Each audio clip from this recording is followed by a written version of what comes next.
So we'd love to hear back from the discussion groups, just some key messages. All of the work that was done has been captured, and when you go in the next few days onto Engage Ottawa, which is an online platform at the City of Ottawa, you'll see all of your work up there, and you'll be able to continue the discussions online. But let's head first to the Indigenous group with Natalie and Elena. If you'd report back, that would be awesome.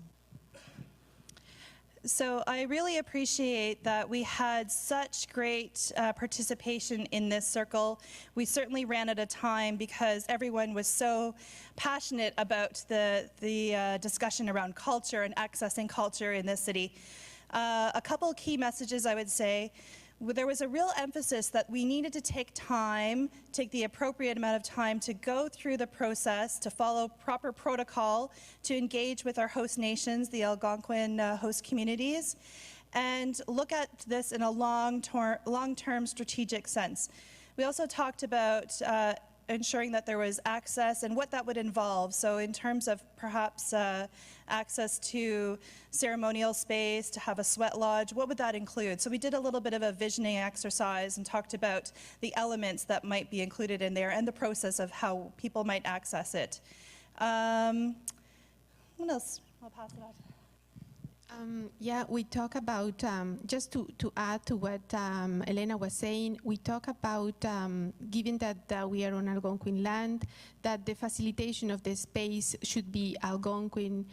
And we talk about the safety, so that all levels of government agree on provide safety and the feeling of safeness, you know, for the Algonquin or for the Indigenous people that are using the space. So that, for example, the people mentioned about police approaching them and not understanding. So that people that all levels of government are aware and culturally aware of how to work and communicate and connect and collaborate with Indigenous peoples.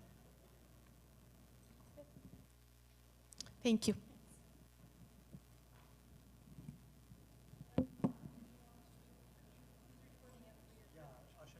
Okay, Asha?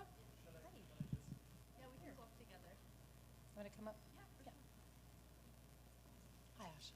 Thank you, Kathy. That was great. Hello, everyone. So we are part of the New Immigrants group. So our discussions mainly centered around the importance of sharing cultural values and building bridges to find common ground with one another, the importance of being authentic in our approach, creating agency, and really challenging ourselves by going beyond cultural events, festivals, and building sustainable and accessible initiatives and spaces for collaboration. So to this end, we recommend that the official plan should include respect established cultures in Ottawa and welcome new cultures, develop spaces to celebrate diverse cultures, inter- and intra-communal spaces, involve brainstorming sessions attended by new immigrants, and include support mechanisms for cultural communities and city support. Yeah, that was all. Just I would like just to first of all thank all of the people who just joined us, especially Caroline, who just helped a lot. The main points were listed by Asha, and these are the outcomes of the session. The other thing that I would like to mention is that during the discussion, many specific examples, good practices, and also more specific proposals were presented. We tried to just generalize them into these 4 recommendations, but the specific examples and recommendations have remained with us, and we are going to just work on them. The main thing that was recommended by the members was that this was only a starting point, and there is a need for constant, involvement of new immigrants in brainstorming sessions, in discussions, where that are going to lead to the finalization of the official plan. Thank you very much for your attention.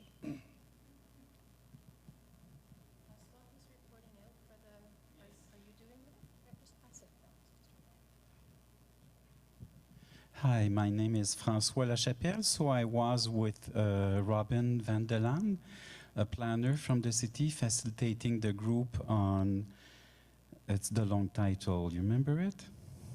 Natural areas, rural areas, parks, and open spaces. So at the end, we had to rush, so we came with three main ideas that were guiding all the discussions. Fantastic one we had, even if our group was small. So I'll just read them. First, it takes some time for a new community in a new development to grow as a community. It takes more time than building it. Growth, development, and intensification planning should include culture planning right at the beginning. So when the city is using and well, that's a bit, the next concept, to be a bit more precise, is concept of complete community, which is starting to be used by the city. So it's not only for new development, it's for all community. The notion of a complete community should include cultural and culture assets and activities.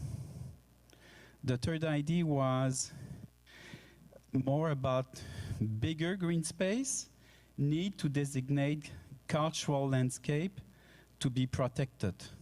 The view, the green, these are example, is the view, and the green pale is so unique as a cultural landscape, needs to be preserved not only as a space you look from the plane, but also the view it provides to the city from communities living over or within the green belt. It's nice to know that it's not a wall, it's a green belt that surrounds the city. I grew up in a city, Quebec City, where it's a wall that we want to preserve. It's nice to know that we can preserve a green belt. Access to natural spaces, the notion of walkability, accessibility is very important for natural spaces, whether it's small like a park or big like a landscape or a green belt. That's it, Madame Cathy. Thank you.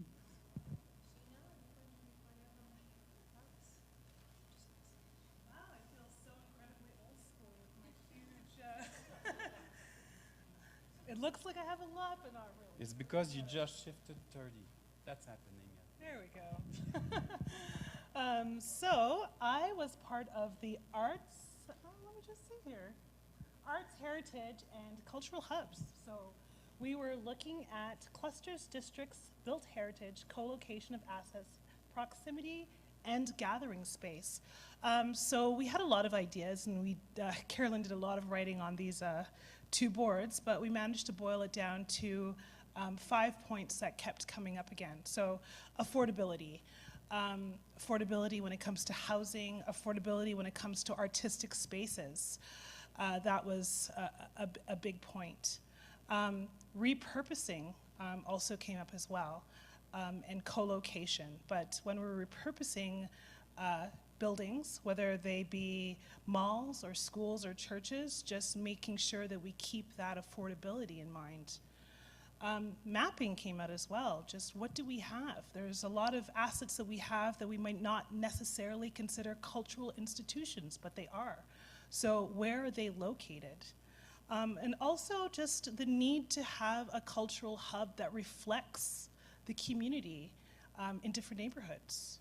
So looking at that, which is again kind of related to the mapping.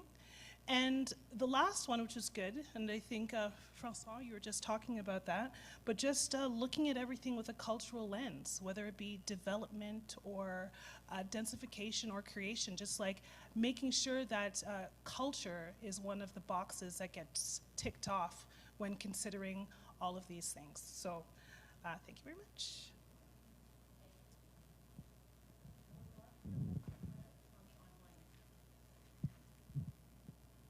I'm reporting about the online culture group, Eleonora Redelli. You might have seen me before. And I will just make 2 points because the entire conversation was recorded by apartment 613, was recorded live, but then will be available online, so you can go back to that. So 2 main ideas came out from discussing how online community are now enhancing our possibility to connect with people. And so they are enhancing physical spaces. But then what happens, or how does online can also come into physical space? So kind of reversing the perspective. And that we then got into conversation about transportations, issues of transportation, how people, once they know about something, how do they get there? And then also motivation. Why would they go there if they already know about it and they can maybe, like, let's say a concert, they can listen to it staying at home. So those were some aspects that we were looking at. And then second aspect is how can the city of Ottawa improve the connection with the online community? So then idea would be experiment more, provide a distance education, have reciprocal communication, so then the city would not only tweet out, but have also mutual conversation, and then also map out what the Ottawa online community is. So once again, like for any kind of community, how can the city learn about this community? Thank you.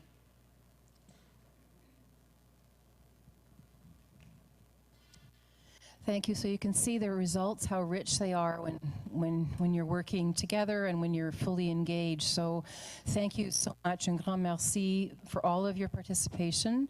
It's not finished yet.